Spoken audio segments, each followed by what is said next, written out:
चलें जी, मेरे ख्याल से बातें काफ़ी सारी हो गई हैं, ठीक है। इसके हवाले से अब देखें जी, आगे क्या करना है वो मैं थोड़ा सा आपको बता देता हूँ। आगे अब आपने ये करना है कि सबसे पहले तो आपने टेंशन लें, ठीक है। आप लोगों की तैयारी अच्छी जा रही है माशाल्लाह, सही ट्रैक पर हो आप लोग, प्रैक्टिस कर रहे हो, बहुत अच्छी बात है। यूएचएस ने आपको और एक्स्ट्रा टाइम दे दिया है, इस टाइम के अंदर जो है रटा मारने की और ज़रूरत नहीं है, सिलेबस को बार बार कवर करने की कोई ज़रूरत नहीं है। सिलेबस आपने बहुत बार कवर कर लिया होगा, अभी तक नहीं किया तो बुरी बात है, लेकिन चलिए इस पे आता हूँ। लेकिन ये वाली बात है कि आप जो है अब आगे प्रैक्टिस पे ज़्यादा ध्यान दें। अपने जो नोट्स आपने बनाए हुए हैं उनको रिव्यू करें। नोट्स को बेशक बार बार लिख लिख के कर लें, उसमें कोई बात नहीं है। कॉन्सेप्ट्स को ज़्यादा स्ट्रॉन्ग करें, ठीक है। कोई भी पास पेपर मिलता है, कोई भी क्वेश्चन मिलता है, उसको करें। अपने दोस्तों के साथ बैठ के डिस्कस करें पास पेपर्स को। पास पेपर्स जब अगर कर लें या कोई भी आप सवाल कर लें, उसकी अंदर जो आपने गलतियाँ की हुई हैं उनको रिव्यू करें।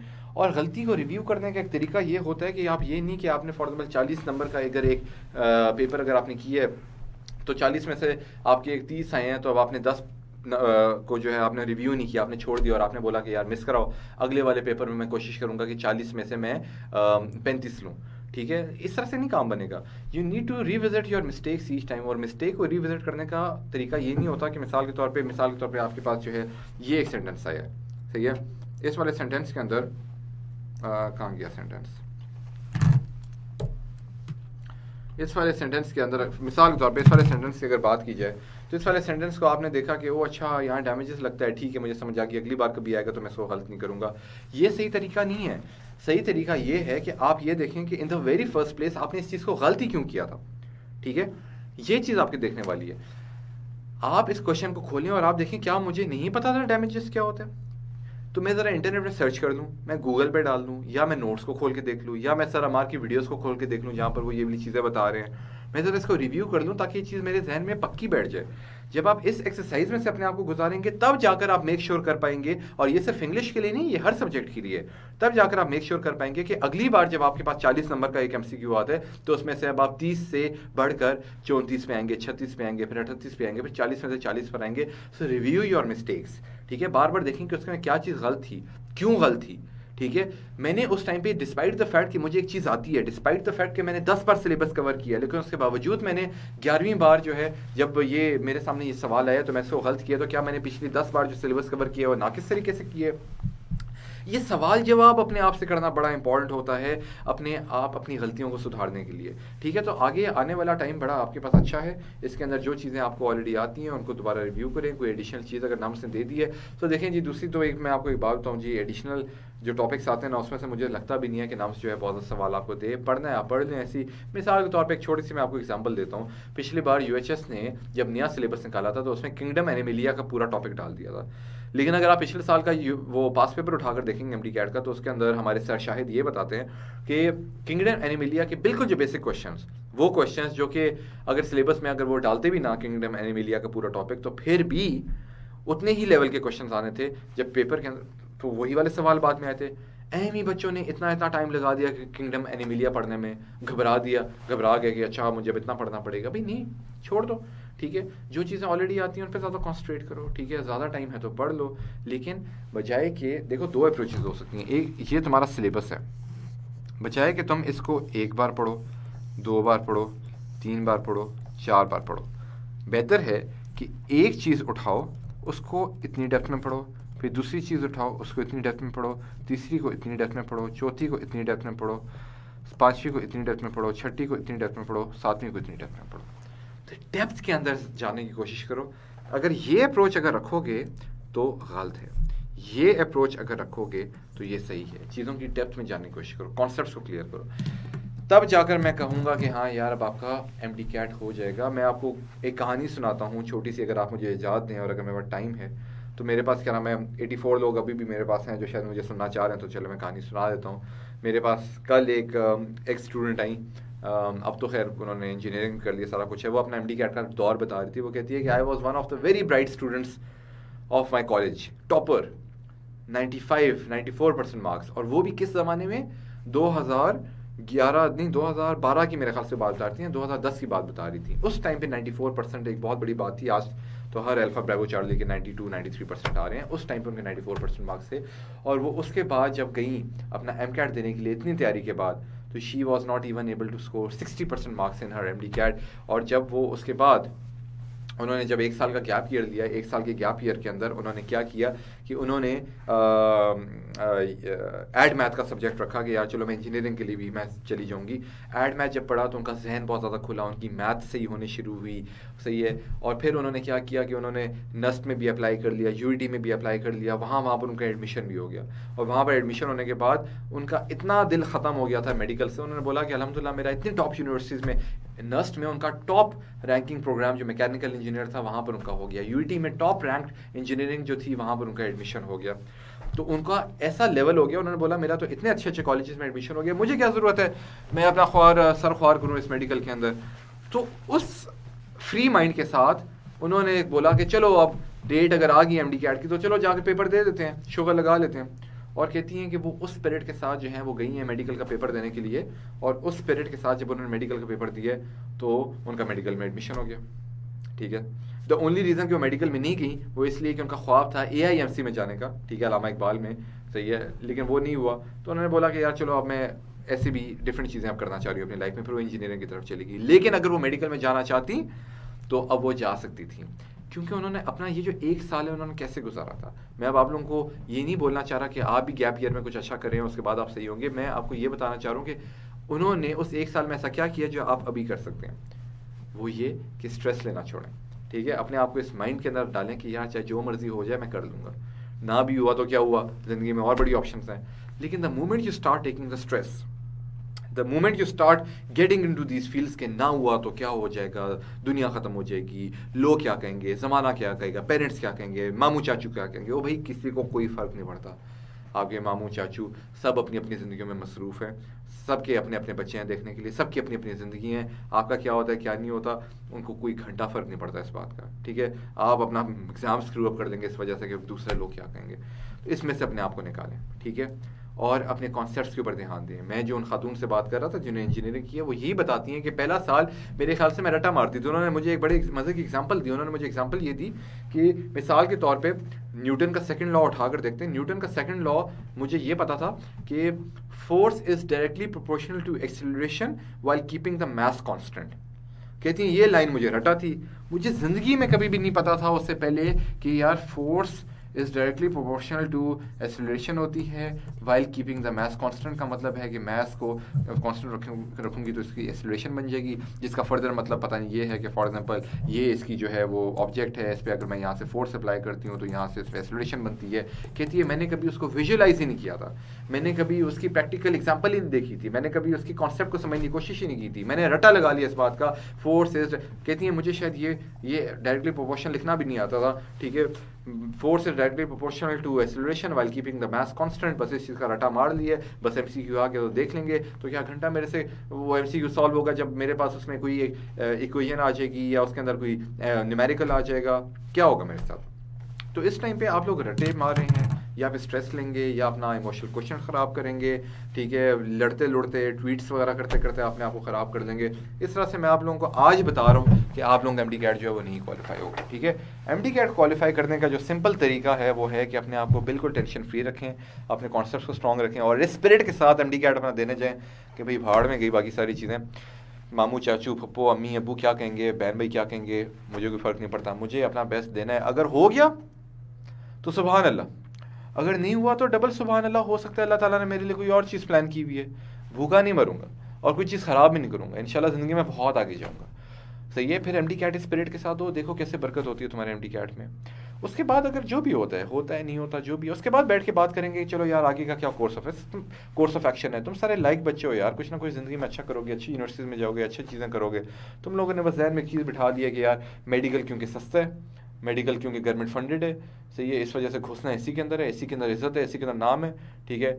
और अगर मेडिकल अगर नहीं हुआ तो फार्म डी में घुस जाएंगे या किसी और में कर देंगे ताकि टाइटल रहे मेरे ऊपर कि हाँ चलो यार कोई बात नहीं, जाली सही डॉक्टर तो बन रहा है, ठीक है। इस वजह से फार्म डी में नहीं जा रहे, इस वजह से किसी और में नहीं जा रहे क्योंकि शौक है, बस इसलिए डॉक्टर का टाइटल लग जाएगा, फिर पूरी ज़िंदगी रोगे यार। तो उसके बाद बैठ के हम आराम से सोचेंगे, ठीक है। एसिडीज़ हैं, नस्ट में जाना है, यूईटी में जाना है, कहीं भी नहीं जाना, आप चाहिए मेडिकल में जाना है लेकिन सुकून से जाना है, ठीक है। तो टेंशन फ्री अपने आप को रखना है और स्पिरिट के साथ जो है आप लोगों ने काम करना है, ठीक है जी। और भाई आप लोगों के क्या कमेंट्स है जी?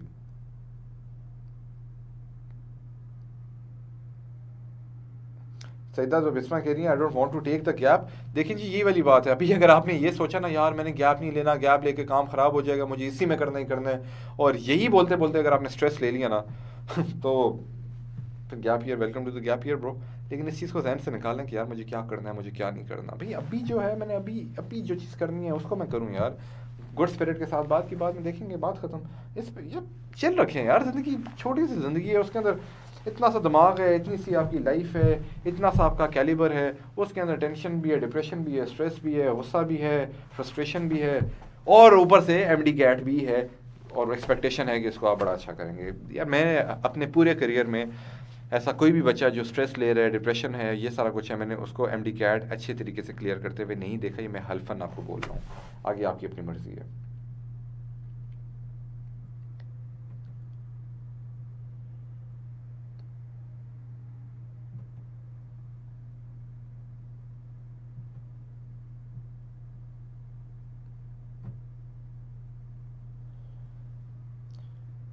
भाई आप कह रहे हैं स्ट्रेस खुद ही आता है। स्ट्रेस अगर आता है तो स्ट्रेस को निकालें। स्ट्रेस क्या चीज़ है, सबसे पहले आप इस चीज़ को समझने की कोशिश करें, ठीक है। Stress is caused by few hormonal इजेक्शंस in your body, ठीक है। फॉर एग्जांपल डर, स्ट्रेस जो है वो डर भी होता है। डर कब होता है? जब आपकी बॉडी में कार्टिसोल्स रिलीज होते हैं। तो जब भी इस तरह के नेगेटिव हार्मोन्स रिलीज होते हैं तो उसका तरीका है ना उनके साथ डील करने का। क्या तरीका है उनके साथ डील करने का? कोई मुझे बता सकता है?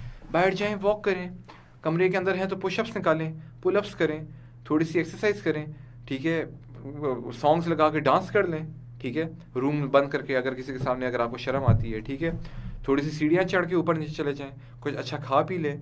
लेकिन खाने पीने से वैसे नहीं होता, लेकिन उससे भी देखें, दो तरह के हार्मोन हैं। एक है आपके अंदर कॉर्टिसोल्स रिलीज हो रहे हैं जो आपको स्ट्रेस दे रहे हैं। अब कॉर्टिसोल्स को बैलेंस आउट करने के लिए आपको हैप्पी हार्मोन्स चाहिए। हैप्पी हार्मोन्स में डोपामीन आता है और ऑक्सीटॉक्सिन आते हैं। ऑक्सीटॉक्सिन और डोपामीन कब रिलीज होगा? जब आप वॉक करेंगे, एक्सरसाइज करेंगे। देखिए जी हैक्स है ना, ठीक है। मैंने आज तक अपने करियर में उन बच्चों को ज़्यादा एक्सेल करते हुए देखा है, इवन अपने से ज़्यादा एक्सेल करते हुए देखा है, ठीक है। मैं बचपन में स्पोर्ट्स जो है उनको बड़ा अवॉइड करने की कोशिश करता था। मैंने अपने से ज़्यादा उन लोगों को एक्सेल करते हुए देखा है जो ज़िंदगी में क्लास भी बंक करें, टीचर के साथ भी उनके रिलेशंस बड़े ख़राब हैं, ठीक है, किताब भी वो एग्ज़ाम के करीब आकर खोलते हैं, लेकिन मैं जब भी उनको देखता हूँ किसी डिस्टिंक्शन आ रही है, टॉप कर रहे हैं, क्यों भाई? उनकी लाइफ को मैं देखता हूँ तो उन्होंने हर चीज़ में बैलेंस रखा हुआ है। लेकिन एक चीज़ उनकी लाइफ में सबसे खूबसूरत है, वो ये है कि वो स्पोर्ट्स करते हैं। टेबल टेनिस होगी, बैडमिंटन हो गया, स्विमिंग होगी, फुटबॉल होगी, रनिंग होगी, जॉगिंग होगी। क्योंकि रनिंग, स्पोर्ट्स, ये सारी चीज़ें आपकी बॉडी के अंदर जब आप भागते हैं, ठीक है, आपका खून फ्लो करता है तो आपकी बॉडी खुश फील करती है, अच्छा महसूस करती है। As a result of that आपकी बॉडी में डोपामिन रिलीज होता है। अब आप अगर बोलें कि उफ अल्लाह नहीं, मैंने नहीं जाना, मैंने नहीं भागना, मैंने नहीं पुशअप्स लगाने, भाई मैं आज तक स्ट्रेसफुल होता हूँ नियर पीरियड पर। आज तक क्या नाम है, कोई चीज़ अगर ख़राब हो जाए मेरी कंपनी के अंदर तो मैं आज तक टेंस होता हूँ। तो क्या मैं टेंस होकर बैठ जाऊँ? नहीं भाई, एक्सरसाइज करनी है, कुछ ना कुछ अच्छा करना है। लेकिन आप क्या करेंगे? आप स्ट्रेस के अंदर आएंगे, मोबाइल खोल के बैठ जाएंगे, ठीक है, और स्ट्रेस हो जाएगा, टाइम वेस्ट होगा और स्ट्रेस होगा। भाई मैंने आपको, आपके जहन में अगली बार बात आनी चाहिए, सर अमार ने बोला था कि जब स्ट्रेस हो तो बाहर जाकर थोड़ी सी एक्सरसाइज कर लो। तो उठें, जाएं, एक्सरसाइज कर लें, ठीक है, नमाज़ पढ़ें, ठीक है, अगर आप नमाज़ नहीं पढ़े वो पढ़ें, ठीक है, उसमें भी थोड़ी सी एक्सरसाइज आपकी हो जाए। नमाज एक्सरसाइज के लिए बंदा नहीं पढ़ता, लेकिन बात यह है कि आप फिजिकल एक्टिविटीज़ करें, वो चीज़ें इंपॉर्टेंट हैं, ठीक है। तो मैंने आपको सीधा सीधा हैक बता दिया कि स्ट्रेस अगर हो रहा है तो ज़रा जाएँ, एक बार ट्राई करें, थोड़ी सी एक्सरसाइज करके आएँ, देखेंगे वापस आकर आप कितने खूबसूरत मूड में हैं। आप जब थोड़ी सी आधे घंटे, 1 घंटे की एक्सरसाइज करके आएंगे ना, उसके बाद आप कहेंगे मुझसे जो कराना करा लो, देखो मैं कैसे फटाफट करता हूँ, दिमाग भी कैसे चलने शुरू हो जाएगा। कोशिश तो करें ज़रा इस बात की।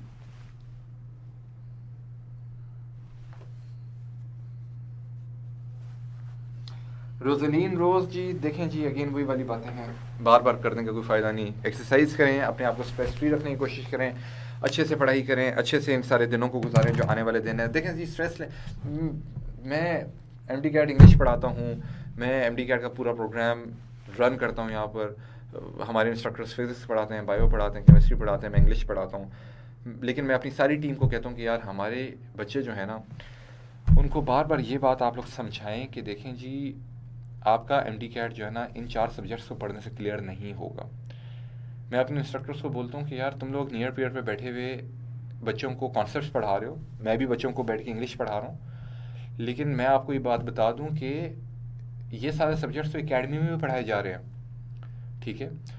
बहुत अच्छी अच्छी अकेडमीज बाहर पड़ी हुई हैं, बहुत लेवल के इंस्ट्रक्टर्स वहाँ पे बैठे हुए हैं, सही है। लेकिन वो क्या चीज़ है जो बच्चों को, हमारे बच्चों को ज़्यादा सक्सेस दे as compared to any other academy, ठीक है। सक्सेस तो इंशाल्लाह कोई एक पर्टिकुलर एकेडमी या कोई एक पर्टिकुलर प्लेटफॉर्म ओन नहीं करता है, सक्सेस आपकी होती है।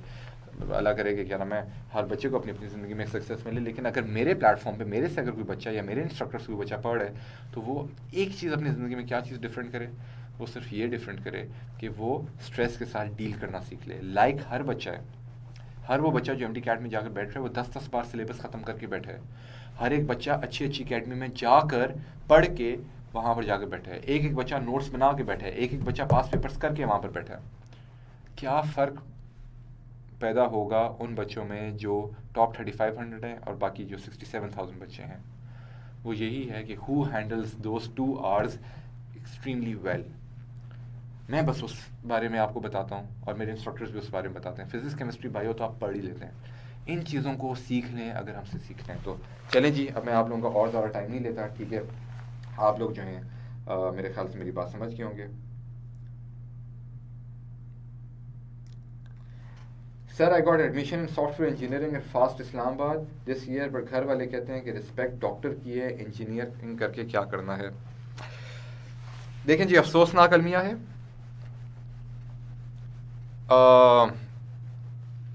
मैं अब इसके अंदर ये तो, no disrespect to your parents और any one else in your home, लेकिन with extreme due respect I would say that your parents are wrong. कभी कभी जब आपके पेरेंट्स रॉन्ग होते हैं उस चीज़ को आइडेंटिफाई कर लेना चाहिए और उस चीज़ से फाइट करना चाहिए, फिर इसमें कोई बुरी बात नहीं होती, ठीक है। ये बात बिल्कुल गलत है कि डॉक्टर की सिर्फ रिस्पेक्ट होती है, रिस्पेक्ट हर प्रोफेशन की होती है। मैं आपको सिंपल ये बता दूं, मैं आपको एक छोटा सा एनेक्डोट सुनाता हूँ जी। मैं अपने घर पे कभी कभी परेशान हो जाता हूँ इस बात को देख के कि मेरे घर पे एक कचरे वाला जो आता है बाहर, उसकी भी ज़्यादा रिस्पेक्ट होती है। और मैं आपको बताऊँ किस तरह से। वो इस तरह से कि मेरे घर पे एक दफ़ा, बचपन की बात है, वो कूड़ा लेकर जो है वो बंदा आया, ठीक है, वो कूड़ा लेने के लिए।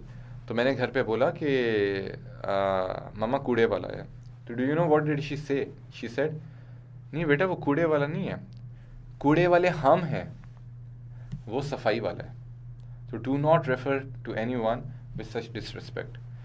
तो अब मेरी फैमिली जो है वो एक इवॉल्व करके इस लेवल पर आई है जहाँ पर वो हर प्रोफेशन को इज्जत देना उन्होंने सीखा है, ठीक है।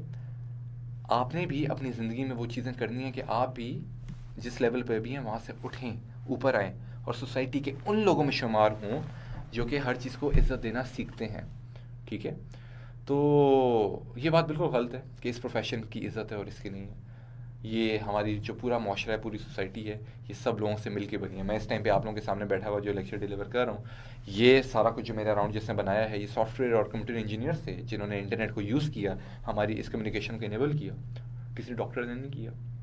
लेकिन हाँ, मैं जब कभी बीमार हूँगा तो मैं डॉक्टर के पास जाऊँगा, वो मुझे सही करेगा। तो हर बंदा ज़रूरी है, ठीक है। तो you need to understand this thing. अच्छा जी,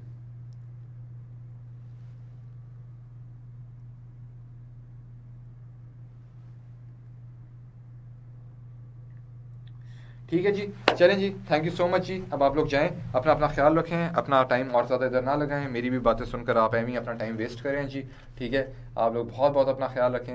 I wish you all the best. कभी भी कोई भी सवाल आपको हो, हमारे काउंसलर्स अवेलेबल हैं, हमारे ग्रुप्स के अंदर आप लोग हैं, बिला झिझक सवाल पूछें, आप लोगों को जवाब मिलेंगे, ठीक है। और स्ट्रेस फ्री होकर बहुत अच्छे से पढ़ें, मेरी दुआएँ आप लोगों के साथ हैं, ठीक है जी। बहुत बहुत ज़्यादा अपना अपना ख्याल रखें। ओके जी, ख्याल रखें, अल्लाह हाफ़िज़।